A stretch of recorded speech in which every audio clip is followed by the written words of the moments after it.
Ciao, mi chiamo Anna Martinatti e sono al secondo anno di arti multimediali allo IUAV a Venezia e questo semestre abbiamo cominciato un laboratorio di site specific art e in particolare un laboratorio incentrato sul viaggio e su Venezia. Quindi il tema del laboratorio è cercare un luogo a Venezia e ascoltare questo luogo e dialogare con uno spazio che possiamo appunto scegliere liberamente noi studenti.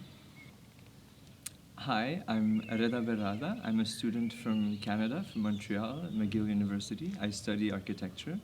and I'm taking the same course as Anna. And as part of this course, we just started roaming around the city, trying to find places that really appeal to us, that really spoke to us,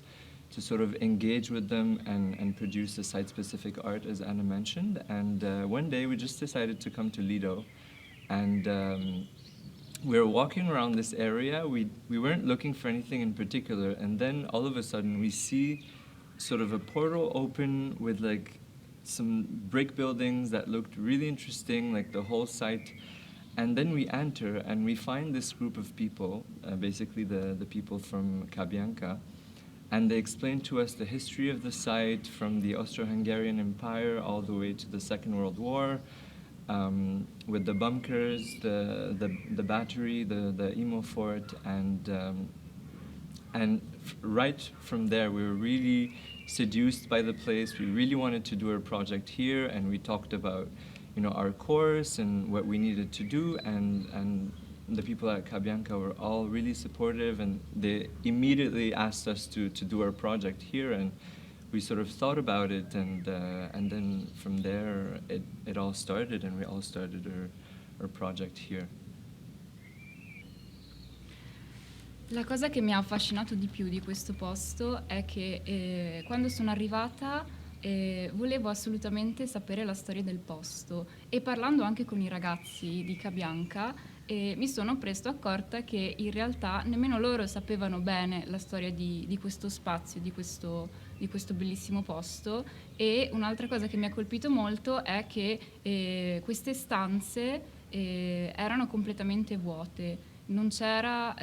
praticamente niente. Parlando sempre con questi ragazzi ho scoperto che c'erano alcune abitazioni dove erano, diciamo, sepolti alcuni oggetti di vita quotidiana, e assieme a loro abbiamo cominciato a scavare e a recuperare queste tracce di vite che non sono più presenti. E queste tracce mi hanno interessato fin da subito e ho cominciato a vedere questi oggetti di una vita passata come dei ricordi, e questi ricordi erano per me delle identità, erano comunque legate a delle persone che non erano più qui, quindi a un'identità, una personalità. E l'aspetto che volevo appunto rimarcare era quindi quello del corpo umano, della presenza umana che non c'è più. Allora ho deciso di realizzare queste sculture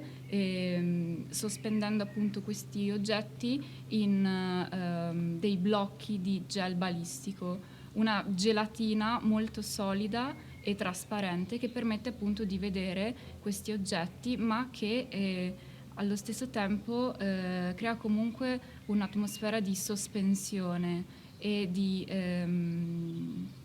presenza. Quindi in realtà quello che volevo fare io era proprio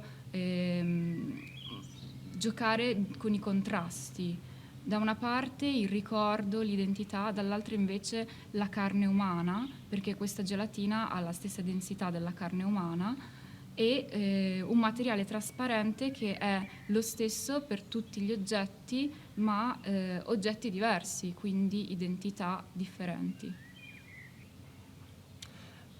For me as well, like walking around with Anna around the site and trying to see what I could work with and what really appealed to me, I was also really interested in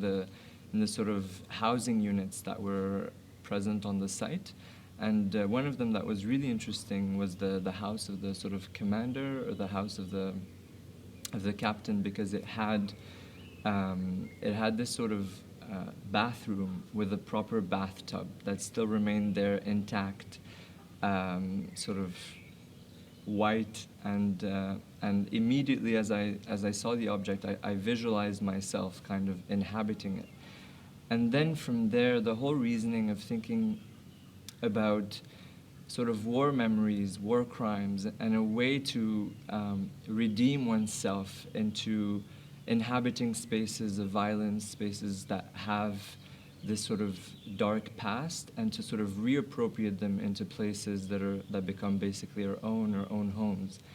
And then from there, I sort of imagined essentially cleaning up the space to make it almost inhabited, almost lived, like this sort of bathroom that someone could be using right there, and sort of invite the spectator to take a bath. So I basically cleaned the entire area, provided everything that one needed to take a bath, like soap, a towel. I filled up the bathtub, I added foaming water, and then from there it was about imagining who could have inhabited the space, what is this person doing, where is that person, and then I left sort of objects around signaling that someone was using the space. And then the point was that when the spectator entered the bathroom or the bathtub, or that they would sort of imagine themselves using that space, and then thinking maybe further about what it means to be reappropriating spaces, and if it's possible to reappropriate spaces, in the sense that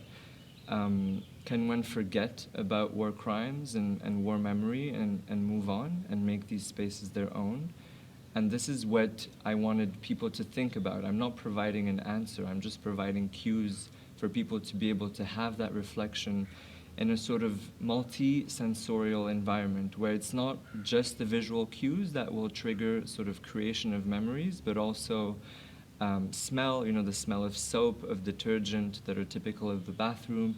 but also the sort of sound. As one entered the space, there was this sort of classical piece of piano playing, which is Debussy's Clair de Lune. So I really tried to sort of appeal to one's sense of beauty, and therefore our sort of collective humanity within this space as intimate as the bathroom. So sort of all together experiencing intimacy in a sort of collective manner. And I think that was really the goal of my project.